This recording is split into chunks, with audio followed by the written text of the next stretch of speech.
বিচিত্রা দিশা গল্পের আসরে আপনাদের সবাইকে স্বাগত। এখন আমি পাঠ করে শোনাচ্ছি রবীন্দ্রনাথ ঠাকুরের লেখা উপন্যাস গোড়া। আজ 43 পর্ব। ললিতার সঙ্গে তাহার বিবাহ প্রসঙ্গ আলোচনা করিবার জন্যই যে সুচরিতা বিনয়কে ডাকিয়া গেল, বিনয় তাহা বুঝিয়াছিল। এই প্রস্তাবটিকে সে শেষ করিয়া দিয়াছে বলেই তো ব্যাপারটা শেষ হইয়া যায় নাই। তাহার যতক্ষণ আয়ু আছে ততক্ষণ কোনো পক্ষের স্বীকৃতি থাকিতেই পারে না। এতদিন বিনয়ের সকলের চেয়ে বড় ভাবনা ছিল গোরাকে আঘাত দিব কি করিয়া। গোরা বলিতে শুধু যে গোরা মানুষটি তাহা নহে, গোরা যে ভাব, যে বিশ্বাস, যে জীবনকে আশ্রয় করিয়া আছে সেটাও বটে। ইহারই সঙ্গে বরাবর নিজেকে মিলাইয়া চলাই বিনয়ের অভ্যাসের এবং আনন্দের বিষয় ছিল। ইহার সঙ্গে কোনো প্রকার বিরোধ যেন তাহার নিজেরই সঙ্গে বিরোধ। কিন্তু সেই আঘাতের প্রথম সংকোচটা কাটিয়া গেছে। ললিতার প্রসঙ্গ লইয়া গোরার সঙ্গে একটা স্পষ্ট কথা হইয়া যাওয়াতে বিনয় জোর পাইল। ফোড়া কাটাবার পূর্বে রোগীর ভয় ও ভাবনার অবধি ছিল না, কিন্তু অস্ত্র যখন পড়িল তখন রোগী দেখিল বেদনা আছে বটে, কিন্তু আরামও আছে, এবং জিনিসটাকে কল্পনায় যত সাংঘাতিক বলিয়া মনে হয়েছিল ততটা নহে। এতক্ষণ বিনয় নিজের মনের সঙ্গে তর্কও করিতে পারিতেছিল না, এখন তাহার তর্কের দ্বারও খুলিয়া গেল। এখন মনে মনে গোরার সঙ্গে তাহার উত্তর প্রত্যুত্তর চলিতে লাগিল। গোরার দিক হইতে যে সকল যুক্তি প্রয়োগ সম্ভব সেইগুলি মনের মধ্যে উত্থাপিত করিয়া তাহাদিগকে নানা দিক হইতে খণ্ডন করিতে লাগিল। যদি গোরার সঙ্গে মুখে মুখে সমস্ত তর্ক চলিতে পারিত, তাহা হইলে উত্তেজনা যেমন জাগিত তেমনি নিবৃত্তও হইয়া যাইত। কিন্তু বিনয় দেখিল এ বিষয়ে গোরা শেষ পর্যন্ত তর্ক করিবে না। ইহাতেও বিনয়ের মনে একটা উত্তাপ জাগিল। সে ভাবিল গোরা বুঝিবে না, বুঝাইবে না, কেবলই জোর করিবে। জোরের কাছে মাথা হেঁট করিতে পারিব না। বিনয় কহিল, যাহাই ঘটুক আমি সত্যের পক্ষে। এই বলিয়া সত্য বলিয়া একটি শব্দকে দুই হাতে সে বুকের মধ্যে আঁকড়ায় ধরিল। গোরার প্রতিকূলে একটি খুব প্রবল পক্ষকে দাঁড় করানো দরকার। এই জন্য সত্যই যে বিনয়ের চরম অবলম্বন, ইহাই সে বারবার করিয়া নিজের মনকে বলিতে লাগিল। এমনকি সত্যকেই সে যে আশ্রয় করিতে পারিয়াছে, ইহাই মনে করিয়া নিজের প্রতি তাহার ভারী একটা শ্রদ্ধা জন্মিল। এই জন্য বিনয় অপরাহ্নে সুচরিতার বাড়ির দিকে যখন গেল তখন বেশ একটু মাথা তুলিয়া গেল। সত্যের দিকেই ঝুঁকিয়াছে বলিয়া তাহার এত জোর ঝোঁকটা আর কিছুর দিকে, সে কথা বিনয়ের বুঝিবার অবস্থা ছিল না। হরিমোহিনী তখন রন্ধনের উদ্যোগ করিতেছিলেন। বিনয় সেখানে রন্ধনশালার দ্বারে ব্রাহ্মণ তনয়ের মধ্যাহ্নভোজনের দাবি মঞ্জুর করাইয়া উপরে চলিয়া গেল। সুচরিতা একটা সেলাইয়ের কাজ লইয়া সেই দিকে চোখ নামাইয়া অঙ্গুলি চালনা করিতে করিতে আলোচ্য কথাটি পারিল। কহিল, দেখুন বিনয়বাবু, ভিতরকার বাধা যেখানে নেই সেখানে বাইরের প্রতিকূলতাকে কি মেনে চলতে হবে? গোরার সঙ্গে তর্ক হইয়াছিল তখন বিনয় বিরুদ্ধ যুক্তি প্রয়োগ করিয়াছে। আবার সুচরিতার সঙ্গে যখন আলোচনা হইতে লাগিল তখনও সে উল্টা পক্ষের যুক্তি প্রয়োগ করিল। তখন গোরার সঙ্গে তাহার যে কোনো মতবিরোধ আছে এমন কথা কে মনে করিতে পারিবে? বিনয় কহিল, দিদি, বাইরের বাধাকে তোমরাও তো খাটো করে দেখছ না। সুচরিতা কহিল, তার কারণ আছে বিনয়বাবু। আমাদের বাধাটা ঠিক বাইরের বাধা নয়। আমাদের সমাজ যে আমাদের ধর্মবিশ্বাসের উপরে প্রতিষ্ঠিত, কিন্তু আপনি যে সমাজে আছেন সেখানে আপনার বন্ধন কেবলমাত্র সামাজিক বন্ধন।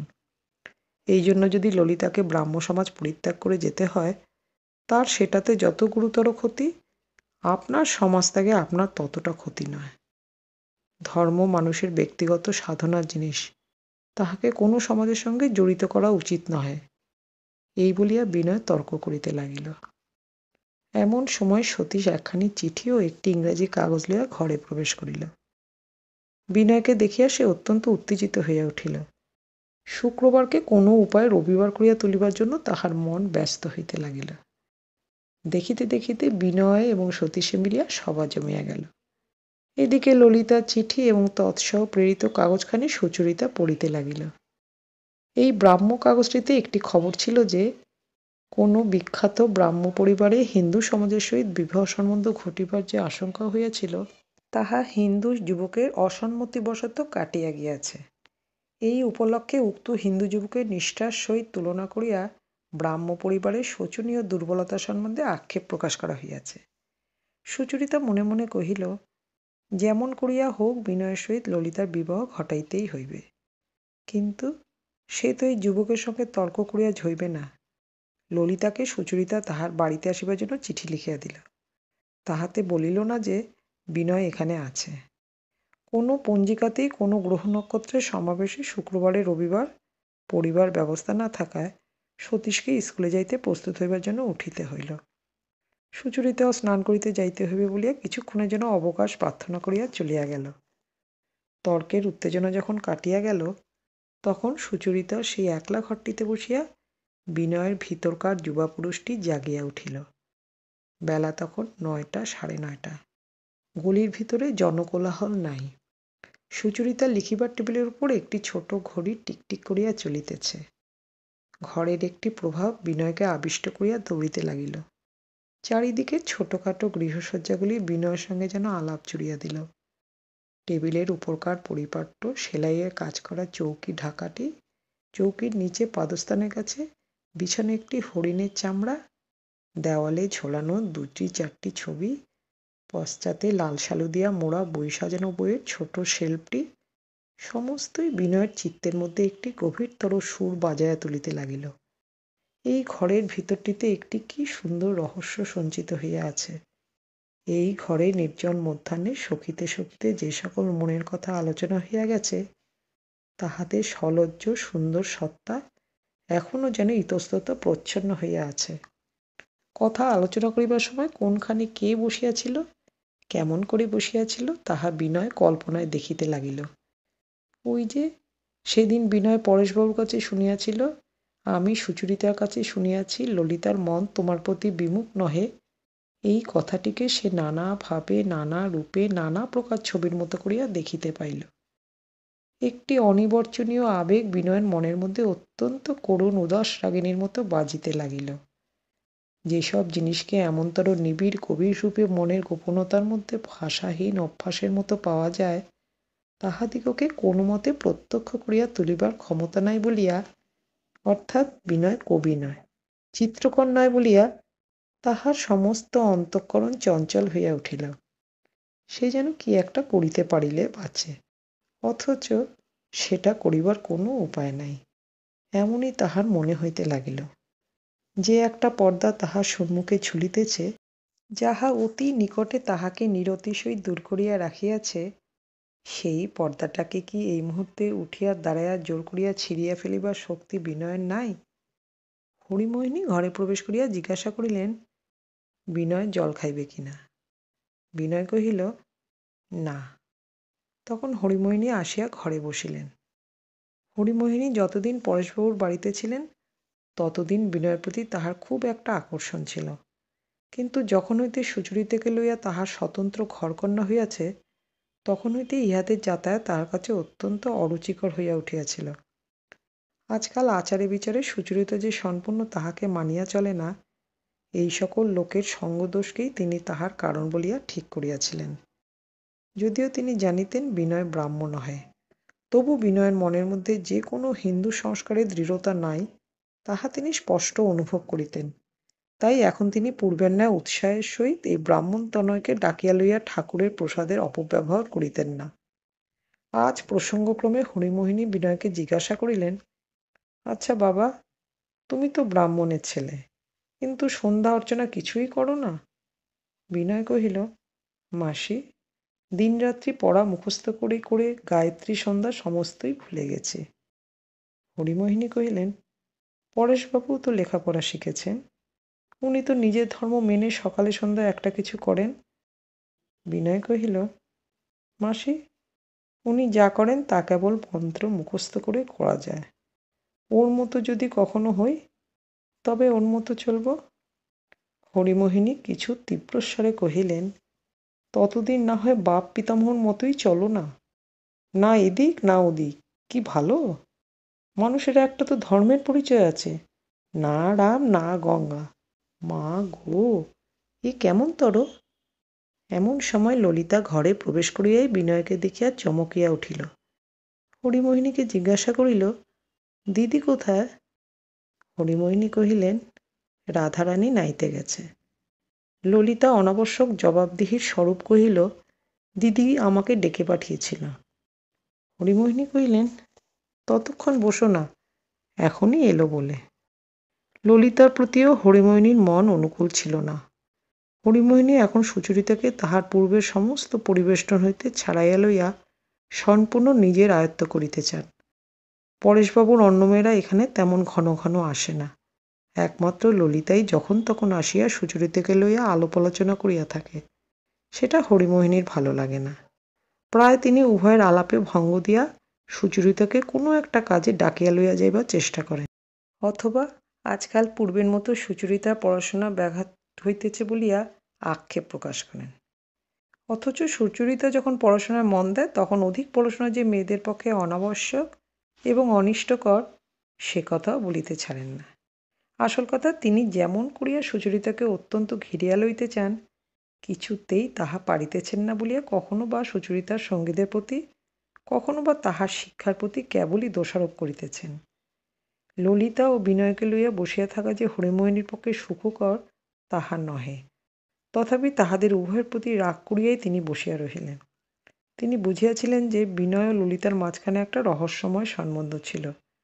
তাই তিনি মনে মনে কহিলেন, তোমাদের সমাজে যেমনই বিধি থাক, আমার এ বাড়িতে এই সমস্ত নির্লজ্জ মেলামেশা, এইসব খ্রিস্টানি কাণ্ড ঘটিতে দিব না। এদিকে ললিতার মনেও একটা বিরোধের ভাব কণ্টকিত হইয়া উঠিয়াছিল। কাল সুচরিতার সঙ্গে আনন্দময়ীর বাড়িতে যাইতে সেও সংকল্প করিয়াছিল, কিন্তু কিছুতেই যাইতে পারিল না। গোরার প্রতি ললিতার প্রচুর শ্রদ্ধা আছে, কিন্তু বিরুদ্ধতাও অত্যন্ত তীব্র। গোরা যে সর্বপ্রকারে তাহার প্রতিকূল, এ কথা সে কিছুতেই মন হইতে তাড়াইতে পারে না। এমনকি যেদিন গোরা কারামুক্ত হইয়াছে সেই দিন হইতে বিনয়ের প্রতিও তাহার মনোভাবের একটা পরিবর্তন ঘটিয়াছে। কয়েকদিন পূর্বেও বিনয়ের প্রতি যে তাহার একটা জোর দখল আছে এ কথা সে খুব স্পর্ধা করিয়াই মনে করিয়াছিল। কিন্তু গোরার প্রভাবকে বিনয় কোনো মতেই কাটায় উঠিতে পারিবে না, ইহা কল্পনামাত্র করিয়াই সে বিনয়ের বিরুদ্ধে কোমর বাঁধিয়া দাঁড়াইল। ললিতাকে ঘরে প্রবেশ করিতে দেখিয়া মাত্র বিনয়ের মনের মধ্যে একটা আন্দোলন প্রবল হইয়া উঠিল। ললিতা সম্বন্ধে বিনয় কোনো মতেই সহজ ভাব রক্ষা করিতে পারে না। যখন হইতে তাহাদের দুইজনের বিবাহ সম্ভাবনার জনশ্রুতি সমাজে রটিয়া গেছে, তখন হইতে ললিতাকে দেখিবা মাত্র বিনয়ের মন বৈদ্যুৎ চঞ্চল চুম্বকশলার মতো স্পন্দিত হইতে থাকে। ঘরে বিনয়কে বসিয়া থাকিতে দেখিয়া সুচরিতার প্রতি ললিতার রাগ হইল।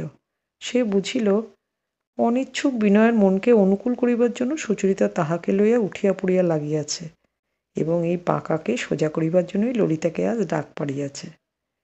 সে হরিমোহিনীর দিকে চাহিয়া কহিল, দিদিকে বলো এখন আমি থাকতে পারছি নে, আরেক সময় আমি আসব। এই বলিয়া বিনয়ের প্রতি কটাক্ষপাত মাত্র না করিয়া দ্রুতবেগে সে চলিয়া গেল।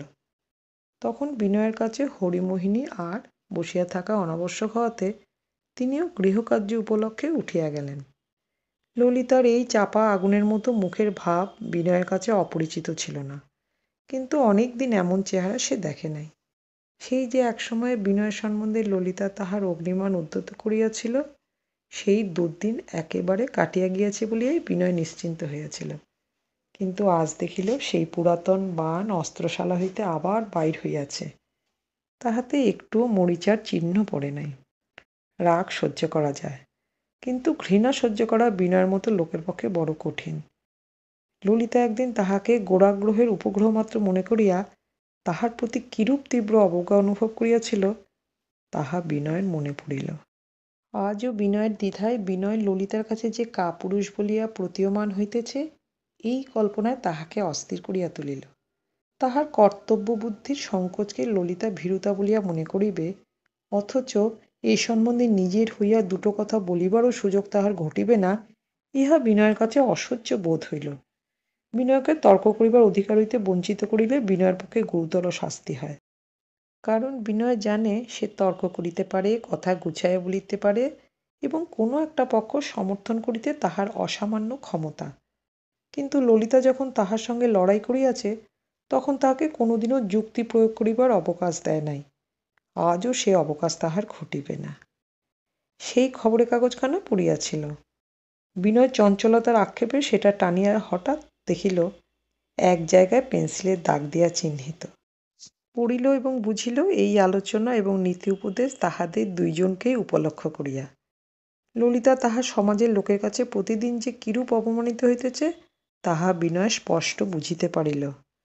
অথচ এই অবমাননা হইতে বিনয় তাহাকে রক্ষা করিবার কোনো চেষ্টা করিতেছে না, কেবল সমাজতত্ত্ব লইয়া সূক্ষ্ম তর্ক করিতে উদ্যত হইয়াছে।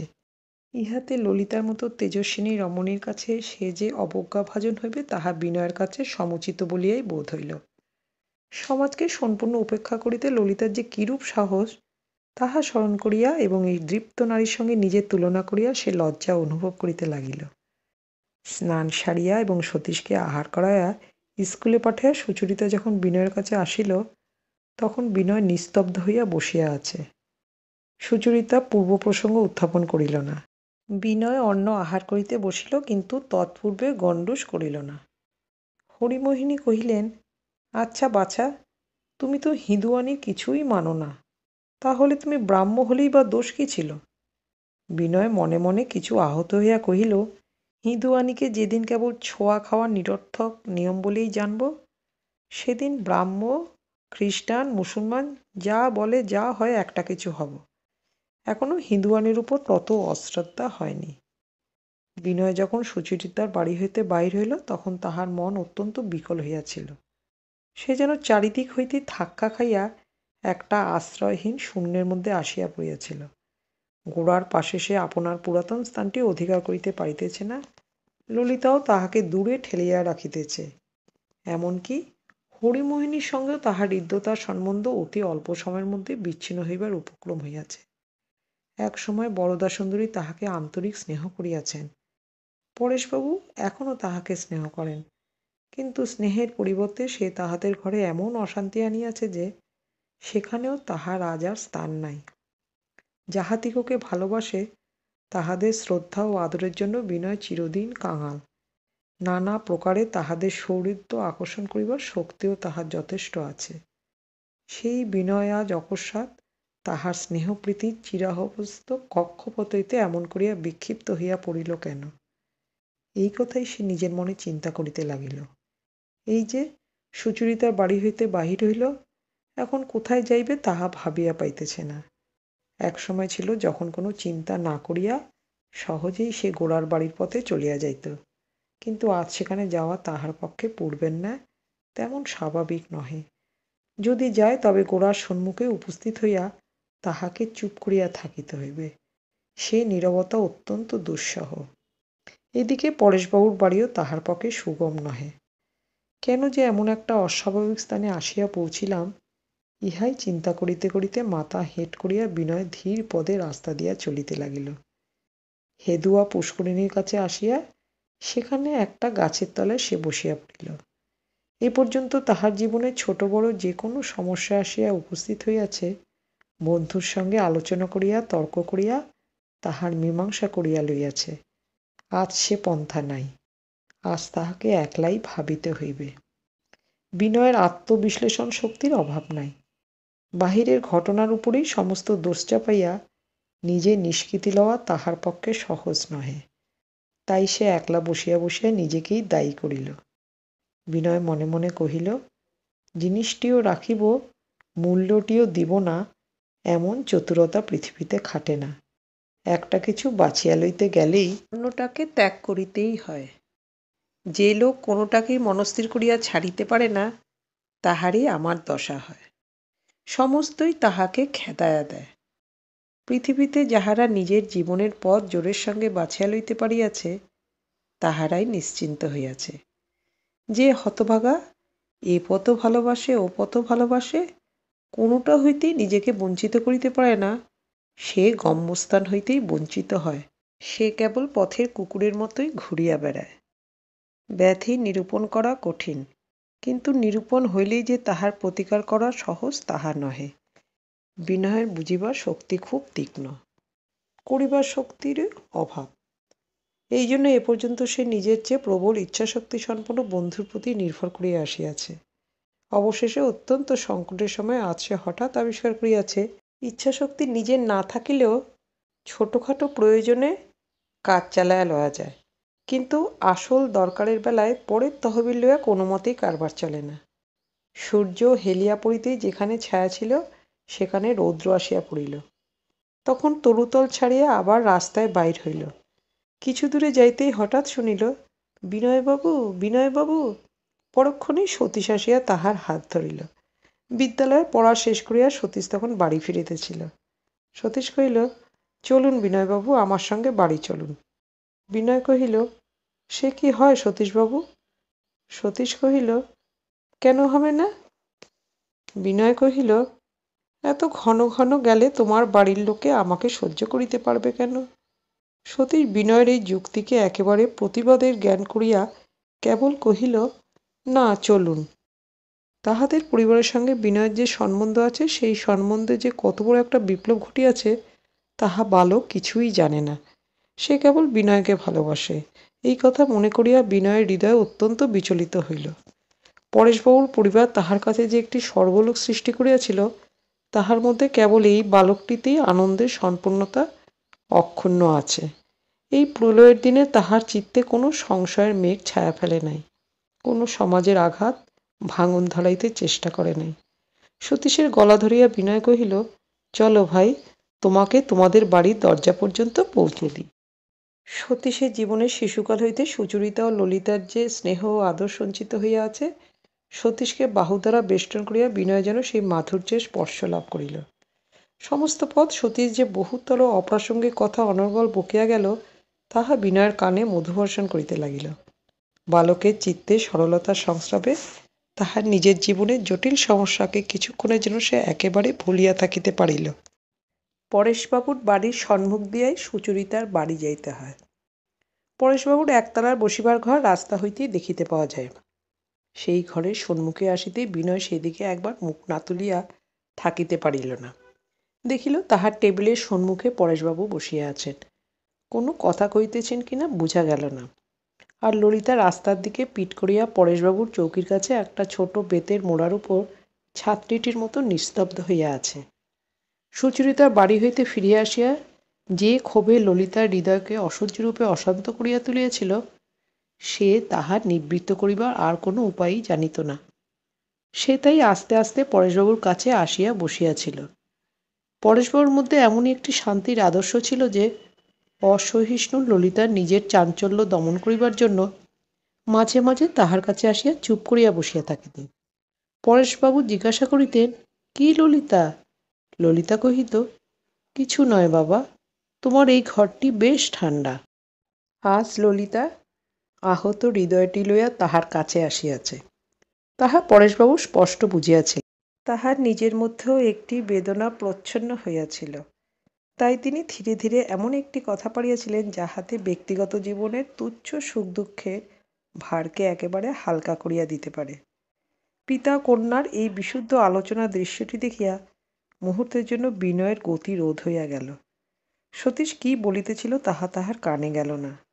সতীশ তখন তাহাকে যুদ্ধবিদ্যা সম্বন্ধে একটা অত্যন্ত দুরূহ প্রশ্ন জিজ্ঞাসা করিয়াছিল। একদল বাক্যে অনেকদিন ধরিয়া শিক্ষা দিয়া স্বপক্ষের সৈন্যদলের প্রথম সারে রাখিয়া যুদ্ধ করিলে তাহাতে জয়ের সম্ভাবনা কিরূপ, ইহাই তাহার প্রশ্ন ছিল। এতক্ষণ তাহাদের প্রশ্নোত্তর অবাধে চলিয়া আসিতেছিল। হঠাৎ এইবার বাধা পাইয়া সতীশ বিনয়ের মুখের দিকে চাহিল। তাহার পরে বিনয়ের দৃষ্টি লক্ষ্য করিয়া পরেশবাবুর ঘরের দিকে চাহিয়া সে উচ্চস্বরে বলিয়া উঠিল, ললিতা দিদি, ললিতা দিদি, এই দেখো আমি বিনয়বাবুকে রাস্তা থেকে ধরে এনেছি। বিনয় লজ্জায় ঘামিয়া উঠিল। ঘরের মধ্যে এক মুহূর্তে ললিতা চৌকি ছাড়িয়া উঠিয়া দাঁড়াইল। পরেশবাবু রাস্তার দিকে মুখ ফিরিয়া দেখিলেন, সব শুদ্ধ একটা কাণ্ড হইয়া গেল। তখন বিনয় সতীশকে বিদায় করিয়া পরেশবাবুর বাড়িতে উঠিল। তাহার ঘরে প্রবেশ করিয়া দেখিল ললিতা চলিয়া গেছে। তাহাকে সকলেই শান্তিভঙ্গকারী দস্তুর মতো দেখিতেছে, এই মনে করিয়া সে সংকুচিত হইয়া চৌকিতে বসিল। শারীরিক স্বাস্থ্য ইত্যাদি সম্বন্ধে সাধারণ শিষ্টালাপ শেষ হইতেই বিনয় একেবারেই আরম্ভ করিল, আমি যখন হিন্দু সমাজের আচার বিচারকে শ্রদ্ধার সঙ্গে মানি নে এবং প্রতিদিনই তা লঙ্ঘন করে থাকি, তখন ব্রাহ্ম সমাজে আশ্রয় গ্রহণ করাই আমার কর্তব্য বলে মনে করছি। আপনার কাছ থেকেই দীক্ষা গ্রহণ করি, এই আমার বাসনা। এই বাসনা, এই সংকল্প আর 15 মিনিট পূর্বেও বিনয়ের মনে স্পষ্ট আকারে ছিল না। পরেশবাবু ক্ষণকাল স্তব্ধ থাকিয়া কহিলেন, ভালো করে সকল কথা চিন্তা করে দেখেছ তো? বিনয় কহিল, এর মধ্যে আর তো কিছু চিন্তা করবার নাই, কেবল ন্যায় অন্যায়টাই ভেবে দেখবার বিষয়। সেটা খুব সাদা কথা। আমরা যে শিক্ষা পেয়েছি তাতে কেবল আচার বিচারকে অলঙ্ঘনীয় ধর্ম বলে আমি কোনো মতেই অকপট চিত্তে মানতে পারি নে। সেই জন্যই আমার ব্যবহারে পদে পদে নানা অসঙ্গতি প্রকাশ পায়। যারা শ্রদ্ধার সঙ্গে হিঁদুয়ানিকে আশ্রয় করে আছে, তাদের সঙ্গে জড়িত থেকে আমি তাদের কেবলই আঘাত দিই। এটা যে আমার পক্ষে নিতান্ত অন্যায় হচ্ছে, তাতে আমার মনে কোনো সন্দেহ নেই। এমন স্থলে আর কোনো কথা চিন্তা না করে এই অন্যায় পরিহার করবার জন্যই আমাকে প্রস্তুত হতে হবে, নইলে নিজের প্রতি সম্মান রাখতে পারবো না। পরেশবাবুকে বুঝাবার জন্য এত কথার প্রয়োজন ছিল না, কিন্তু এসব কথা নিজেকেই জোর দিবার জন্য। সে যে একটা ন্যায় অন্যায়ের যুদ্ধের মধ্যে পড়িয়া গেছে এবং এই যুদ্ধে সমস্ত পরিত্যাগ করিয়া ন্যায়ের পক্ষেই তাহাকে জয়ী হইতে হইবে, এই কথা বলিয়া তাহার বক্ষ প্রসারিত হইয়া উঠিল। মনুষ্যত্বের মর্যাদা তো রাখিতে হইবে। পরেশবাবু জিজ্ঞাসা করিলেন, ধর্মবিশ্বাস সম্বন্ধে ব্রাহ্ম সমাজের সঙ্গে তোমার মতের ঐক্য আছে তো? বিনয় একটুক্ষণ চুপ করিয়া বসিয়া থাকিয়া কহিল, আপনাকে সত্য কথা বলি, আগে মনে করতুম আমার বুঝি একটা কিছু ধর্মবিশ্বাস আছে, তা নিয়ে অনেক লোকের সঙ্গে অনেক ঝগড়াও করেছি। কিন্তু আজ আমি নিশ্চয় জেনেছি ধর্মবিশ্বাস আমার জীবনের মধ্যে পরিণতি লাভ করেনি। এটুকু যে বুঝেছি সে আপনাকে দেখে। ধর্মে আমার জীবনের কোনো সত্য প্রয়োজন ঘটেনি এবং তার প্রতি আমার সত্য বিশ্বাস জন্মেনি বলেই আমি কল্পনা এবং যুক্তিকৌশল দিয়ে এতদিন আমাদের সমাজে প্রচলিত ধর্মকে নানা প্রকার সূক্ষ্ম ব্যাখ্যা দ্বারা কেবলমাত্র তর্ক নৈপুণ্যে পরিণত করেছি। কোন ধর্ম যে সত্য তা ভাববার আমার কোনো দরকারই হয় না। যে ধর্মকে সত্য বললে আমার জিত হয়, আমি তাকেই সত্য বলে প্রমাণ করে বেরিয়েছি। যতই প্রমাণ করা শক্ত হয়েছে, ততই প্রমাণ করে অহংকার বোধ করেছি। কোনোদিনও আমার মনে ধর্মবিশ্বাস সম্পূর্ণ সত্য ও স্বাভাবিক হয়ে উঠবে কিনা তা আজও আমি বলতে পারিনি। কিন্তু অনুকূল অবস্থা এবং দৃষ্টান্তের মধ্যে পড়লে সেদিকে আমার অগ্রসর হওয়ার সম্ভাবনা আছে, এ কথা নিশ্চিত। অন্তত যে জিনিস ভিতরে ভিতরে আমার বুদ্ধিকে পীড়িত করে, চিরজীবন তারই জয় পতাকা বহন করে বেড়াবার হীনতা থেকে উদ্ধার পাব। পরেশবাবুর সঙ্গে কথা কইতে কইতে বিনয় নিজের বর্তমান অবস্থার অনুকূল যুক্তিগুলোকে আকার দাঁড় করিয়া তুলিতে লাগিল। এমনই উৎসাহের সঙ্গে করিতে লাগিল যেন অনেক দিনের তর্ক বিতর্কের পর সে এই স্থির সিদ্ধান্তে আসিয়া দৃঢ় প্রতিষ্ঠা লাভ করিয়াছে। তবু পরেশবাবু তাহাকে আরও কিছুদিন সময় লইবার জন্য পীড়াপিড়ি করিলেন। তাহাতে বিনয় ভাবিল, তাহার দৃঢ়তার উপর পরেশবাবুর বুঝি সংশয় আছে। সুতরাং তাহার জেদ ততই বাড়িয়া উঠিতে লাগিল। তাহার মন যে একটি নিঃসন্দিগ্ধ ক্ষেত্রে আসিয়া দাঁড়াইয়াছে, কিছুতেই তাহার আর কিছুমাত্র হেলিবার টানিবার সম্ভাবনা নাই, ইহাই বারবার করিয়া জানাইল। উভয় পক্ষ হইতেই ললিতার সঙ্গে বিবাহের কোনো প্রসঙ্গই উঠিল না।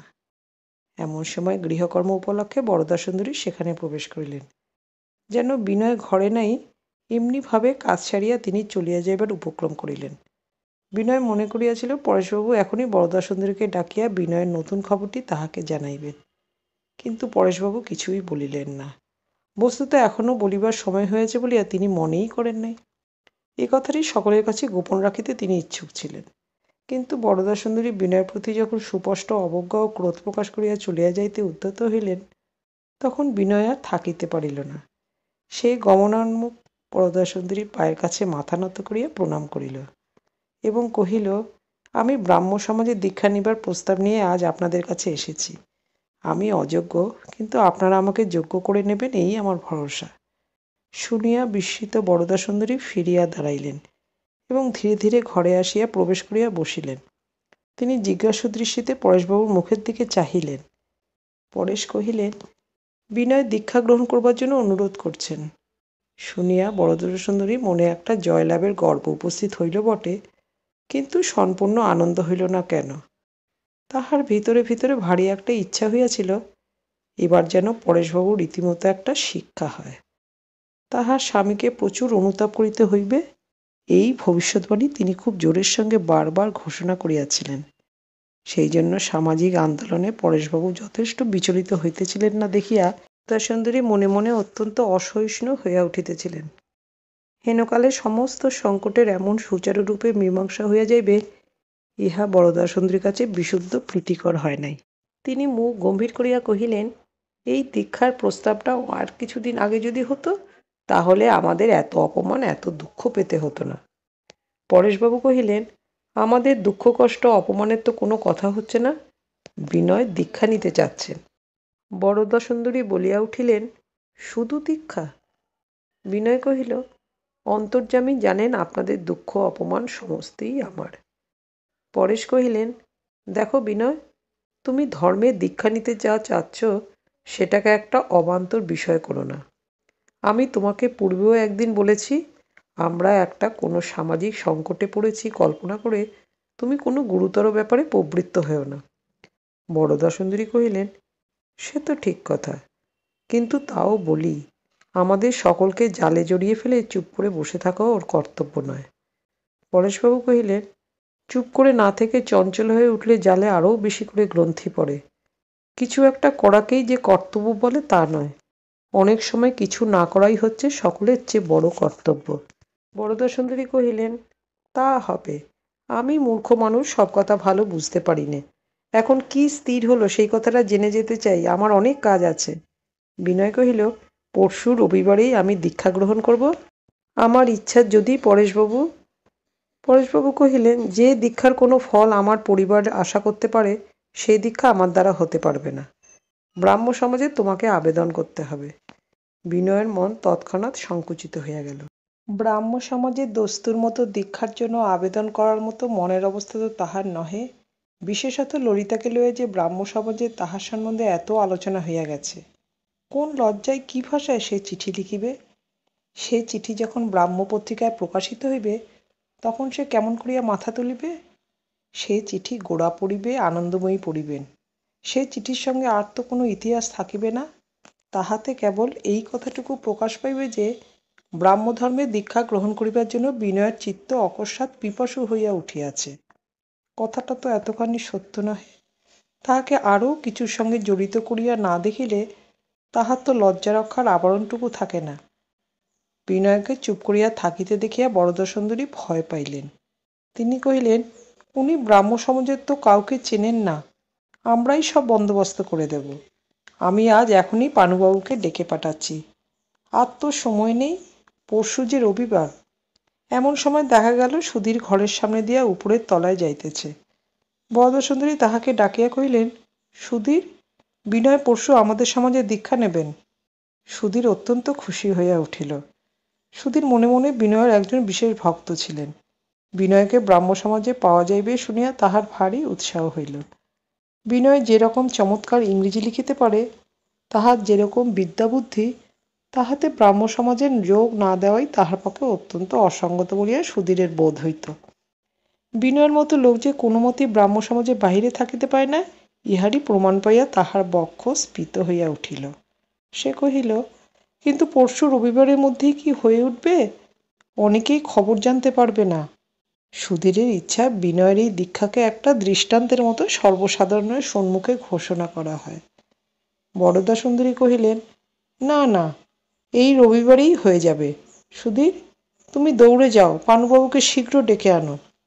যে হতভাগ্যের দৃষ্টান্তের দ্বারা সুধীর ব্রাহ্ম সমাজকে অজেয় শক্তিশালী বলিয়া সর্বত্র প্রচার করিবার কল্পনায় উত্তেজিত হইয়া উঠিতেছিল, তাহার চিত্ত তখন সংকুচিত হইয়া একেবারে বিন্দুবৎ হইয়া গেল।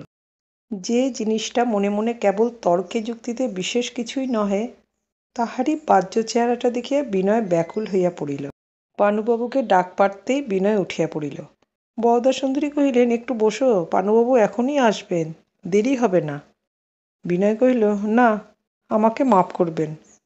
সেই বেষ্টন হইতে দূরে সরিয়া গিয়া ফাঁকায় সকল কথা ভালো করিয়া চিন্তা করিবার অবসর পাইলে বাঁচে। বিনয় উঠিতেই পরেশবাবু উঠিলেন এবং তাহার কাঁধের উপর একটা হাত রাখিয়া কহিলেন, বিনয়, তাড়াতাড়ি কিছু করো না, শান্ত হয়ে স্থির হয়ে সকল কথা চিন্তা করে দেখো। নিজের মন সম্পূর্ণ না বুঝে জীবনের এত বড় একটা ব্যাপারে প্রবৃত্ত হও না। বরদাসুন্দরী তাহার স্বামীর প্রতি মনে মনে অত্যন্তই অসন্তুষ্ট হইয়া কহিলেন, গোড়ায় কেউ ভেবেচিন্তে কাজ করে না, অনর্থ বাঁধিয়ে বসে, তারপর যখন একেবারে দম আটকে আসে তখন বলেন বসে বসে ভাবো। তোমরা স্থির হয়ে বসে ভাবতে পারো, কিন্তু আমাদের যে প্রাণ বেরিয়ে গেল। বিনয়ের সঙ্গে সঙ্গে সুধীর রাস্তায় বাইর হইয়া পড়িল। রীতিমতো আহারে বসিয়া খাইবার পূর্বেই চাখিবার ইচ্ছা যেমন, সুধীরের সেইরূপ চঞ্চলতা উপস্থিত হইয়াছে। তাহার ইচ্ছা এখনই বিনয়কে বন্ধু সমাজে ধরিয়া লইয়া গিয়া সুসংবাদ দিয়া আনন্দ উৎসব আরম্ভ করিয়া দেয়। কিন্তু সুধীরের এই আনন্দ উচ্ছ্বাসের অভিঘাতে বিনয়ের মন আরও দমিয়া যাইতে লাগিল। সুধীর যখন প্রস্তাব করিল, বিনয়বাবু আসুন না, আমরা দুজনে মিলেই পানুবাবুর কাছে যাই, তখন সে কথায় কর্ণপাত না করিয়া জোর করিয়া তাহার হাত ছাড়াইয়া বিনয় চলিয়া গেল। কিছু দূরে যাইতেই দেখিল অবিনাশ তাহার দলের দুই একজন লোকের সঙ্গে হনহন করিয়া কোথায় চলিয়াছে। বিনয়কে দেখিয়াই অবিনাশ কহিল, এই যে বিনয়বাবু, বেশ হয়েছে, চলুন আমাদের সঙ্গে। বিনয় জিজ্ঞাসা করিল, কোথায় যাচ্ছ? অবিনাশ কহিল, কাশীপুরের বাগান ঠিক করতে যাচ্ছি, সেইখানেই গৌরমোহনবাবুর প্রায়শ্চিত্তের সভা বসবে। বিনয় কহিল, না, আমার এখন যাবার জো নেই। অবিনাশ কহিল, সে কি কথা? আপনারা কি বুঝতে পারছেন এটা কত বড় একটা ব্যাপার হচ্ছে? নইলে গৌরমোহনবাবু কি এমন একটা অনাবশ্যক প্রস্তাব করতেন? এখনকার দিনে হিন্দু সমাজকে নিজের জোর প্রকাশ করতে হবে। এই গৌরমোহনবাবুর প্রায়শ্চিত্তে দেশের লোকের মনে কি একটা কম আন্দোলন হবে। আমরা দেশ বিদেশ থেকে বড় বড় ব্রাহ্মণ পণ্ডিত সবাইকে নিমন্ত্রণ করে আনব। এতে সমস্ত হিন্দু সমাজের উপরে খুব একটা কাজ হবে। লোকে বুঝতে পারবে এখনো আমরা বেঁচে আছি, বুঝতে পারবে হিন্দু সমাজ মরবার নয়। অবিনাশের আকর্ষণ এড়াইয়া বিনয় চলিয়া গেল। হারানবাবুকে যখন বরদাসুন্দরী ডাকিয়া সকল কথা বলিলেন, তখন তিনি কিছুক্ষণ গম্ভীর হয়ে বসিয়া রইলেন এবং কহিলেন, এই সম্বন্ধে একবার ললিতার সঙ্গে আলোচনা করে দেখা কর্তব্য। ললিতা আসিলে হারানবাবু তাহার গাম্ভীর্যের মাত্রা শেষ সপ্তক পর্যন্ত চড়াইয়া কহিলেন, দেখো ললিতা, তোমার জীবনে খুব একটা দায়িত্বের সময় এসে উপস্থিত হয়েছে। একদিকে তোমার ধর্ম, আরেকদিকে তোমার প্রবৃত্তি, এর মধ্যে তোমাকে পথ নির্বাচন করে নিতে হবে। এই বলিয়া একটু থামিয়া হারানবাবু ললিতার মুখের দিকে দৃষ্টি স্থাপন করিলেন। হারানবাবু জানিতেন তাহার এই ন্যায়াগ্নিদীপ্ত দৃষ্টির সম্মুখে ভীরুতা কম্পিত হয়, কপটতা ভস্মীভূত হইয়া যায়। তাহার এই তেজময় আধ্যাত্মিক দৃষ্টি ব্রাহ্ম সমাজের একটি মূল্যবান সম্পত্তি। ললিতা কোনো কথা বলিল না, চুপ করিয়া রহিল। হারানবাবু কহিলেন, তুমি বোধ হয় শুনেছ তোমার অবস্থার প্রতি দৃষ্টি করে অথবা যে কারণেই হোক বিনয়বাবু অবশেষে আমাদের সমাজে দীক্ষা নিতে রাজি হয়েছে। ললিতা এ সংবাদ পূর্বে শুনে নাই। শুনিয়া তাহার মনে কী ভাব হইল তাহাও প্রকাশ করিল না। তাহার দুই চক্ষু দীপ্ত হইয়া উঠিল। সে পাথরের মূর্তির মতো স্থির হইয়া বসিয়া রহিল। হারানবাবু কহিলেন, নিশ্চয়ই পরেশবাবু বিনয়ের এই বাধ্যতায় খুব খুশি হয়েছে, কিন্তু এতে যথার্থ খুশি হবার কোনো বিষয় আছে কিনা সে কথা তোমাকেই স্থির করিতে হইবে। সেই জন্য আজ আমি তোমাকে ব্রাহ্ম সমাজের নামে অনুরোধ করছি, নিজের উন্মত্ত প্রবৃত্তিকে একপাশে সরিয়ে রাখো এবং কেবলমাত্র ধর্মের দিকে দৃষ্টি রক্ষা করে নিজের হৃদয়কে এই প্রশ্ন জিজ্ঞাসা করো, এতে খুশি হবার কি যথার্থ কারণ আছে? ললিতা এখনো চুপ করিয়া রহিল। হারানবাবু মনে করিলেন খুব কাজ হইতেছে। দ্বিগুণ উৎসাহের সহিত বলিলেন, দীক্ষা দীক্ষা যে জীবনের কি পবিত্র মুহূর্ত সে কি আজ আমাকে বলতে হবে? সেই দীক্ষাকে কলুষিত করবে। সুখ সুবিধা বা আসক্তির আকর্ষণে আমরা ব্রাহ্ম সমাজে অসত্যকে পথ ছেড়ে দেব, কপটতাকে আদর করে আহ্বান করে আনব। বলো ললিতা, তোমার জীবনের সঙ্গে ব্রাহ্ম সমাজের এই দুর্গতির ইতিহাস কি চিরদিনের জন্য জড়িত হয়ে থাকবে? এখনো ললিতা কোনো কথা বলিল না। চৌকির হাতটা মুঠা দিয়া চাপিয়া ধরিয়া স্থির হইয়া বসিয়া রহিল। হারানবাবু কহিলেন, আসক্তির ছিদ্র দিয়ে দুর্বলতা যে মানুষকে কিরকম দুর্বিনিবারভাবে আক্রমণ করে তা অনেক দেখেছি, এবং মানুষের দুর্বলতাকে যে কিরকম করে ক্ষমা করতে হয় তাও আমি জানি। কিন্তু যে দুর্বলতা কেবল নিজের জীবনকে নয়, শত সহস্র লোকের জীবনের আশ্রয়কে একেবারে ভিত্তিতে গিয়ে আঘাত করে, তুমিই বলো ললিতা, তাকে কি এক মুহূর্তের জন্য ক্ষমা করা যায়? তাকে ক্ষমা করবার অধিকার কি ঈশ্বর আমাদের দিয়েছেন? ললিতা চৌকি ছাড়িয়া উঠিয়া কহিল, না না পানুবাবু, আপনি ক্ষমা করবেন না। আপনার আক্রমণই পৃথিবীশুদ্ধ লোকের অভ্যাস হয়ে গেছে। আপনার ক্ষমা বোধ হয় সকলের পক্ষে একেবারে অসহ্য হবে।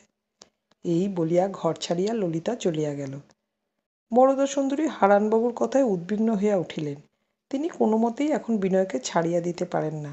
তিনি হারানবাবুর কাছে অনেক ব্যর্থ উন্নয় বিনয় করিয়া অবশেষে ক্রুদ্ধ হইয়া তাহাকে বিদায় দিলেন। তাহার মুশকিল হইল এই যে, পরেশবাবুকেও তিনি নিজের পক্ষে পাইলেন না, আবার হারানবাবুকেও না। এমন অভাবনীয় অবস্থা কেহ কখনো কল্পনাও করিতে পারিত না। হারানবাবুর সম্বন্ধে পুনরায় বরদাসুন্দরীর মত পরিবর্তন করিবার সময় আসিল। যতক্ষণ দীক্ষা গ্রহণের ব্যাপারটা বিনয় ঝাপসা করিয়া দেখিতেছিল, ততক্ষণ খুব জোরের সঙ্গে সে আপনার সংকল্প প্রকাশ করিতেছিল। কিন্তু যখন দেখিল এই জন্য ব্রাহ্মসমাজে তাহাকে আবেদন করিতে হইবে এবং হারানবাবুর সঙ্গে এই লইয়া পরামর্শ চলিবে, তখন এই অনাবৃত প্রকাশ্যতার বিভীষিকা তাহাকে একান্ত কুণ্ঠিত করিয়া তুলিল। কোথায় গিয়া কাহার সঙ্গে সে যে পরামর্শ করিবে কিছুই ভাবিয়া পাইল না। এমনকি আনন্দময়ীর কাছে যাওয়াও তাহার পক্ষে অসম্ভব হইল। রাস্তায় ঘুরিয়া বেড়াবার মতো শক্তিও তাহার ছিল না। তাই সে আপনার জনহীন বাসার মধ্যে গিয়া উপরের ঘরে তক্তপোশের উপর শুইয়া পড়িল। সন্ধ্যা হইয়া আসিয়াছে। অন্ধকার ঘরে চাকর বাতি আনিতেই তাহাকে বারণ করিবে মনে করিতেছে।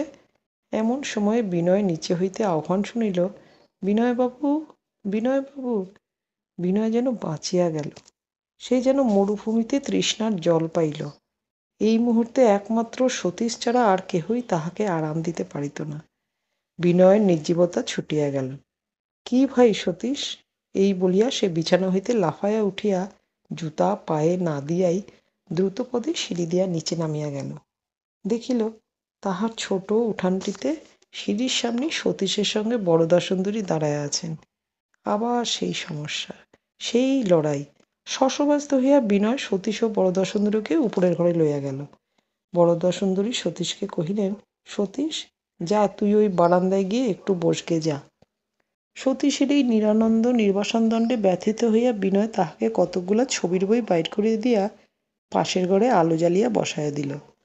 বরদাসুন্দরী যখন বলিলেন, বিনয়, তুমি তো ব্রাহ্ম সমাজের কাউকে জানো, আমার হাতে একখানা চিঠি লিখে দাও। আমি কাল সকালেই নিজে গিয়া সম্পাদক মহাশয়কে দিয়ে সমস্ত বন্দোবস্ত করে দেব, যাতে পরশু রবিবারেই তোমার দীক্ষা হয়ে যায়। তোমাকে আর কিছুই ভাবতে হবে না। তখন বিনয় কোনো কথাই বলিতে পারিল না। সে তাহার আদেশ অনুসারে একখানি চিঠি লিখিয়া বরদাসুন্দরীর হাতে দিয়া দিল। যা হোক, একটা কোনো পথে এমন করিয়া বাইর হইয়া পড়া তাহার দরকার হইয়াছিল যে ফিরিবার বা দ্বিধা করিবার কোনো উপায়মাত্র না থাকে। ললিতার সঙ্গে বিবাহের কথাটাও বরদাসুন্দরী একটুখানি পাড়িয়া রাখিলেন। বরদাসুন্দরী চলিয়া গেলে বিনয়ের মনে ভারী একটা যেন বিতৃষ্ণা বোধ হইতে লাগিল। এমনকি ললিতার স্মৃতিও তাহার মনের মধ্যে কেমন একটু বেসুরে বাজিতে লাগিল। তাহার মনে হইতে লাগিল যেন বরদাসুন্দরীর এই অশোভন ব্যস্ততার সঙ্গে ললিতারও কোথাও একটা যোগ আছে। নিজের প্রতি শ্রদ্ধা হ্রাসের সঙ্গে সঙ্গে সকলেরই প্রতি তাহার শ্রদ্ধা যেন নামিয়া পড়িতে লাগিল। বরদাসুন্দরী বাড়ি ফিরিয়া আসিয়াই মনে করিলেন ললিতাকে তিনি আজ খুশি করিয়া দিবেন। ললিতা যে বিনয়কে ভালোবাসে তাহা তিনি নিশ্চয় বুঝিয়াছিলেন। সেই জন্যই তাহাদের বিবাহ লইয়া সমাজে গোল বাঁধিয়াছিল। তখন তিনি নিজে ছাড়া আর সকলকেই এই জন্য অপরাধী করিয়াছিলেন। ললিতার সঙ্গে কয়দিন তিনি কথাবার্তা একরকম বন্ধ করিয়া দিয়াছিলেন। সেই জন্য আজ যখন একটা কিনারা হইল, সেটা যে অনেকটা তাহার জন্যই হইল, এই গৌরবটুকু ললিতার কাছে প্রকাশ করিয়া তাহার সঙ্গে সন্ধি স্থাপন করিতে ব্যস্ত হইয়া উঠিলেন। ললিতার বাপ তো সমস্ত মাটি করিয়াই দিয়াছিলেন। ললিতা নিজেও তো বিনয়কে সিধা করিতে পারে নাই। পানুবাবুর কাছ হইতেও তো কোনো সাহায্য পাওয়া গেল না। একলা বরদাসুন্দরী সমস্ত গ্রন্থির ছেদন করিয়াছেন।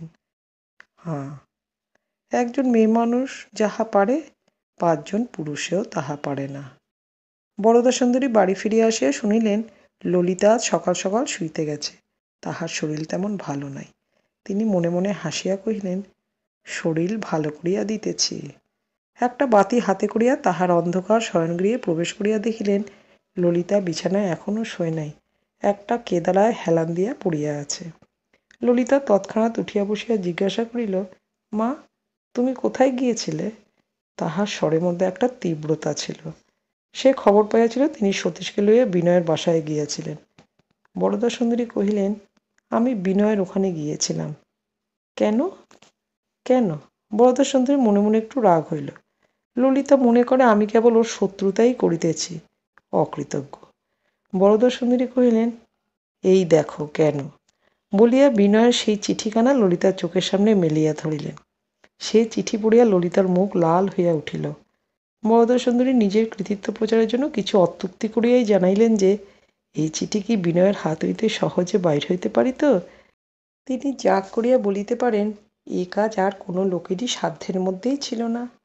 ললিতা দুই হাতে মুখ ঢাকিয়া তাহার কেদারায় শুইয়া পড়িল। বরদা সুন্দরী মনে করিলেন তাহার সম্মুখে প্রবল হৃদয়াবেগ প্রকাশ করিতে ললিতা লজ্জা করিতেছে। ঘর হইতে বাহির হইয়া গেলেন। পরদিন সকালবেলায় চিঠিখানি লইয়া ব্রাহ্ম সমাজে যাইবার সময় দেখিলেন সে চিঠি কে টুকরা টুকরা করিয়া ছিঁড়িয়া রাখিয়া। অপরাহ্নে সুচরিতা পরেশবাবুর কাছে যাইবে বলিয়া প্রস্তুত হইতেছিল। এমন সময় বেহারা আসিয়া খবর দিল একজন বাবু আসিয়াছেন। কে বাবু? বিনয়বাবু? বেহারা কহিল, না, খুব গৌরবর্ণ লম্বা একটা বাবু। সুচরিতা চমকিয়া উঠিয়া কহিল, বাবুকে উপরের ঘরে এনে বসাও। আজ সুচরিতা কি কাপড় পরিয়াছে ও কেমন করিয়া পরিয়াছে এতক্ষণ তাহার চিন্তাও করে নাই। এখন আয়নার সম্মুখে দাঁড়াইয়া কাপড়খানা কিছুতেই তাহার পছন্দ হইল না। তখন বদলাইবার সময় ছিল না। কম্পিত হস্তে কাপড়ের আঁচলে চুলে একটু আধটু পারিপাট্য সাধন করিয়া স্পন্দিত হৃৎপিণ্ড লইয়া সুচরিতা ঘরের মধ্যে প্রবেশ করিল। তাহার টেবিলের উপর গোরার রচনাবলী পড়িয়াছিল। সে কথা তাহার মনেই ছিল। ঠিক সেই টেবিলের সম্মুখেই চৌকিতে গোরা বসিয়া আছে। বইগুলি নির্লজ্জভাবে ঠিক গোরার চোখের উপর পড়িয়া আছে। সেগুলি ঢাকা দিবার বা সরাইবার কোনো উপায় মাত্র নাই। মাসিমা আপনার সঙ্গে দেখা করবার জন্য অনেক দিন থেকে ব্যস্ত হয়ে রয়েছেন, তাকে খবর দিই গে, বলিয়া সুচরিতা ঘরে প্রবেশ করিয়াই চলিয়া গেল। সে একলা গোরার সঙ্গে আলাপ করিবার মতো জোর পাইল না। কিছুক্ষণ পরে সুচরিতা হরিমোহিনীকে সঙ্গে করে লইয়া আসিল। কিছুকাল হইতে হরিমোহিনী বিনয়ের কাছ হইতে গোরার মতো বিশ্বাস ও নিষ্ঠা এবং তাহার জীবনের কথা শুনিয়া আসিতেছেন। প্রায় মাঝে মাঝে তাহার অনুরোধে সুচরিতা মধ্যাহ্নে তাহাকে গোরার লেখা পড়াইয়া শুনাইয়াছে। যদিও সেসব লেখা তিনি যে সমস্তই ঠিক বুঝিতে পারিতেন তাহা নয়, এবং তাহাতে তাহার নিদ্রা আকর্ষণের সুবিধা করিয়া দিত। তবু এটুকু মোটামুটি বুঝিতে পাইতেন যে শাস্ত্র ও লোকাচারের পক্ষ লইয়া গোরা এখনকার কালের আচারহীনতার বিরুদ্ধে লড়াই করিতেছে। আধুনিক ইংরেজি শেখা ছেলের পক্ষে ইহা অপেক্ষা আশ্চর্য এবং ইহা অপেক্ষা গুণের কথা আর কি হইতে পারে। ব্রাহ্ম পরিবারের মধ্যে যখন প্রথম বিনয়কে দেখিয়াছিলেন তখন বিনয়ই তাহাকে যথেষ্ট তৃপ্তিদান করিয়াছিল, কিন্তু ক্রমে সেটুকু অভ্যাস হইয়া যাওয়ার পর নিজের বাড়িতে যখন তিনি বিনয়কে দেখিতে লাগিলেন তখন তাহার আচারের ছিদ্রগুলি তাহাকে বেশি করিয়া বাজিতে লাগিল। বিনয়ের উপর তিনি অনেকটা নির্ভর স্থাপন করিয়াছিলেন বলিয়াই তাহার প্রতি ধিক্কার তাহার প্রতিদিন বাড়িয়া উঠিতেছে। সেই জন্যই অত্যন্ত উৎসুক চিত্তে তিনি গোরার প্রতীক্ষা করিতেছিলেন। গোরার দিকে নেত্রপাত করিয়াই হরিমোহিনী একেবারে আশ্চর্য হইয়া গেলেন। এই তো ব্রাহ্মণ বটে, যেন একেবারে হোমের আগুন, যেন শুভ্রকায় মহাদেব। তাহার মনে এমন একটি ভক্তির সঞ্চার হইল যে গোরা যখন তাহাকে প্রণাম করিল তখন সে প্রণাম গ্রহণ করিতে হরিমোহিনী কুণ্ঠিত হইয়া উঠিলেন। হরিমোহিনী কহিলেন, তোমার কথা অনেক শুনেছি বাবা, তুমি গৌর? গৌরী বটে, ওই যে কীর্তনের গান শুনেছি, চাঁদের অমিয়াসনে চন্দন বাটিয়া গো, কে মাজিল গোরার দেহখানি, আজ তাই চক্ষে দেখলুম। কোন প্রাণে তোমাকে জেলে দিয়েছিল আমি সেই কথাই ভাবি। গোরা হাসিয়া কহিল, আপনারা যদি ম্যাজিস্ট্রেট হতেন তাহলে জেলখানায় ইঁদুর বাদুরের বাসা হতো। হরিমোহিনী কহিলেন, না বাবা, পৃথিবীতে জোর চুয়াচোরের অভাব কি? ম্যাজিস্ট্রেটের কি চোখ ছিল না? তুমি যে সে কেউ নও, তুমি যে ভগবানের লোক সে তো মুখের দিকে তাকালেই টের পাওয়া যায়। জেলখানা আছে বলেই কি জেলে দিতে হবে? বাপরে, এ কেমন বিচার! গোরা কহিল, মানুষের মুখের দিকে তাকালে পাছে ভগবানের রূপ চোখে পড়ে, তাই ম্যাজিস্ট্রেট কেবল আইনের বইয়ের দিকে তাকিয়ে কাজ করে। নইলে মানুষকে চাবুক, জেল, দ্বীপান্তর, ফাঁসি দিয়ে কি তাদের চোখে ঘুম থাকত, না মুখে ভাত রুচত? হরিমোহিনী কহিলেন, যখনই ফুরসত পাই রাধারানীর কাছ থেকে তোমার বই পড়িয়ে শুনি। কবে তোমার নিজের মুখ থেকে ভালো ভালো সব কথা শুনতে পাবো মনেই প্রত্যাশা করে এতদিন ছিলুম। আমি মূর্খ মেয়ে মানুষ, আর বড় দুঃখিনী। সব কথা বুঝিও নে, আবার সব কথায় মনও দিতে পারি নে।